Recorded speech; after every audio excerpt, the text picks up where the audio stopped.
Everyone, maggulay tayo ng malunggay.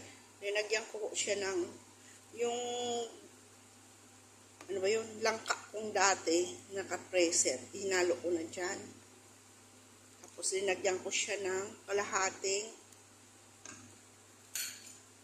sardinas kasi may baka man po to. Yung laman loob ng baka. So, dinagdagan ko lang siya. Haluin natin para hindi siya buo-buo ang gata. Madali lang naman maluto eh.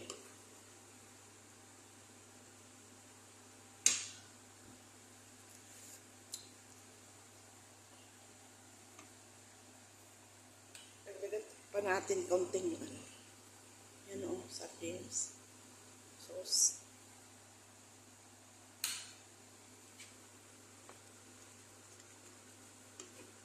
Ganun ako katipid sa kasi malayo tayo sa supermarket. Malayo. Nagpupunta po akong supermarket every month lang. So, that's why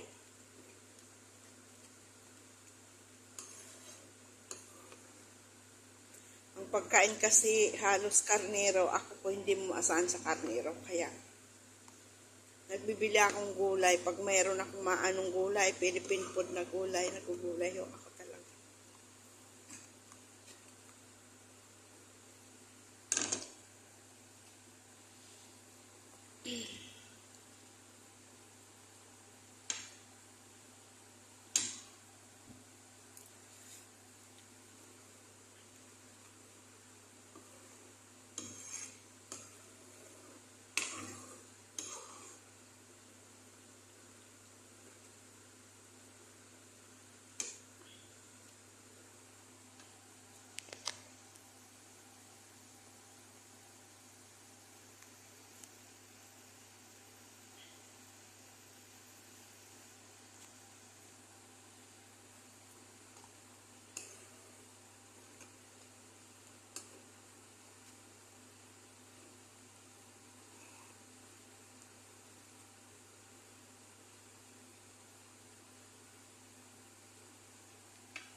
Dito sa ibang bansa, bawat minuto, oras, mayroon mahalaga.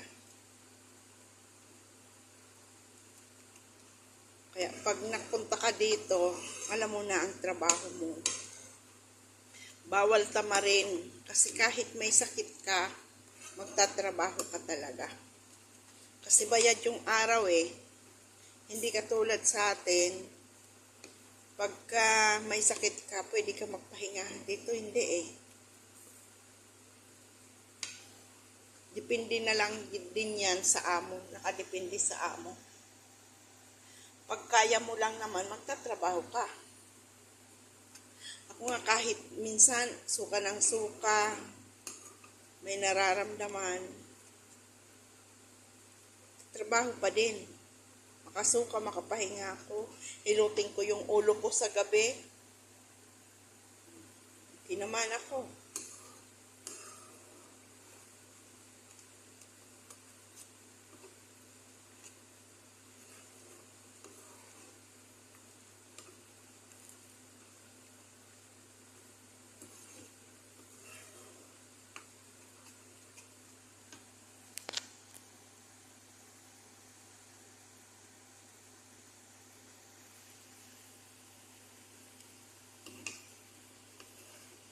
Palan sunapilian ro ng mga gusto.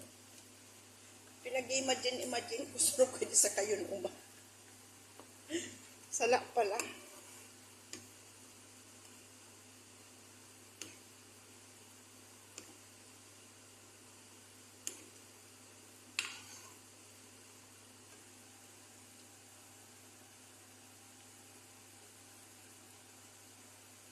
Sarap ng ulam, no? Lagay na natin yung ating malunggay. Hinugasan ko na yung malunggay. Ayan ang ating malunggay. Hinugasan ko. Paborito ko po ang malunggay. Grabe.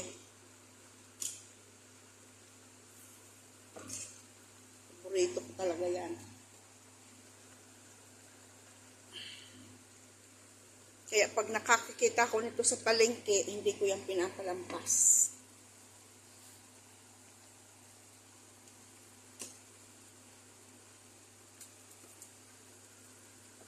May bulaklak siya.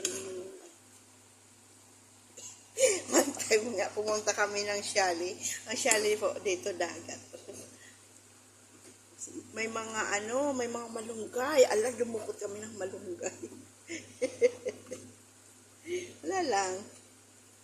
Talagang kumuha talaga kaming malunggay ni Wendy. Grabe.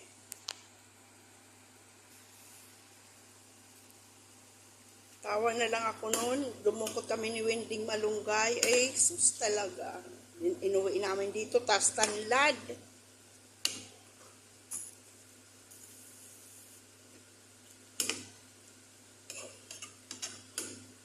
Meron kaming tanlad. O, diba?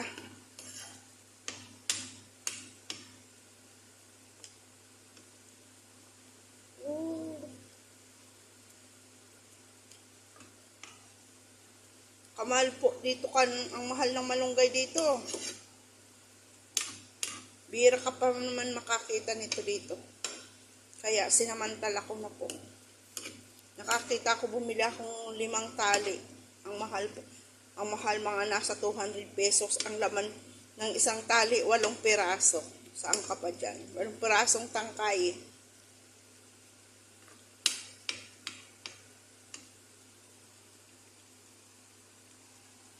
Pero okay lang ka, at least mayroon tayong makain. Makakain tayo ng gusto natin, di ba? Sarap. May baka yan eh.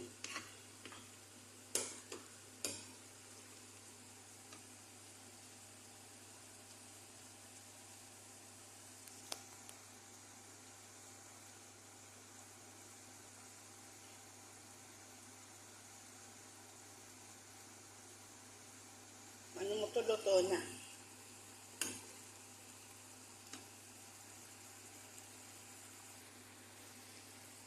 Diba?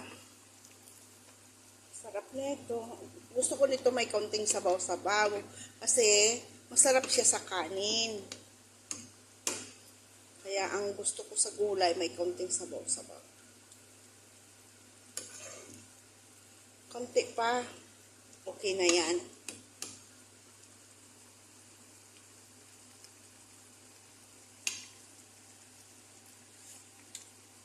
Kasarap.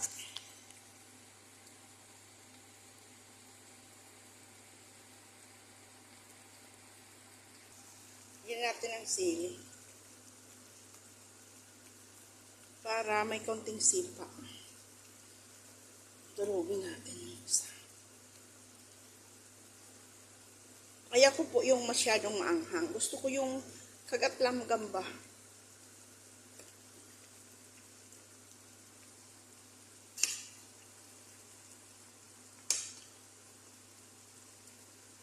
Sarap yan.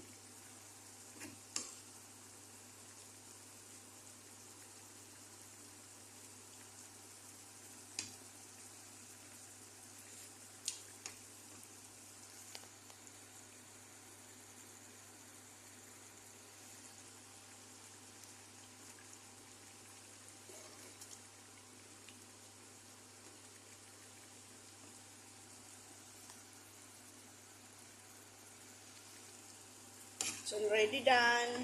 Yan na po yan.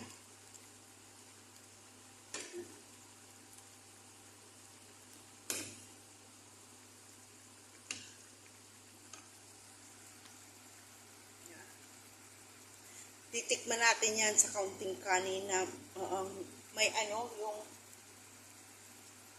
yung tira kahapon ng kanin. Lamig kanin ba?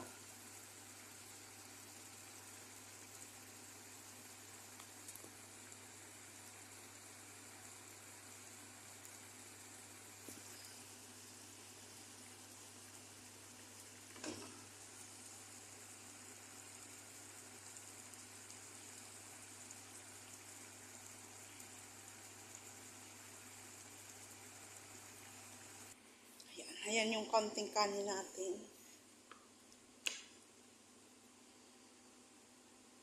Kasarap nito.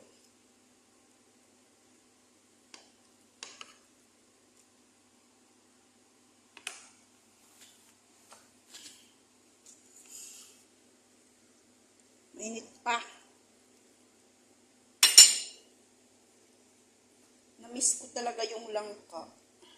Yung ba yung langka? Ayan yung langka. Kakamiss yung langka.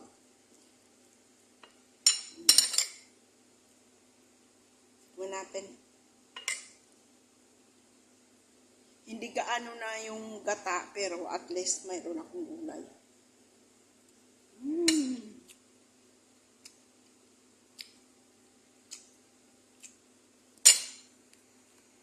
Kasarap.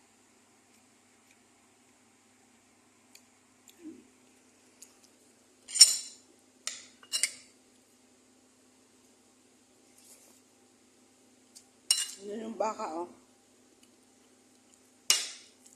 Laman loob ng baka.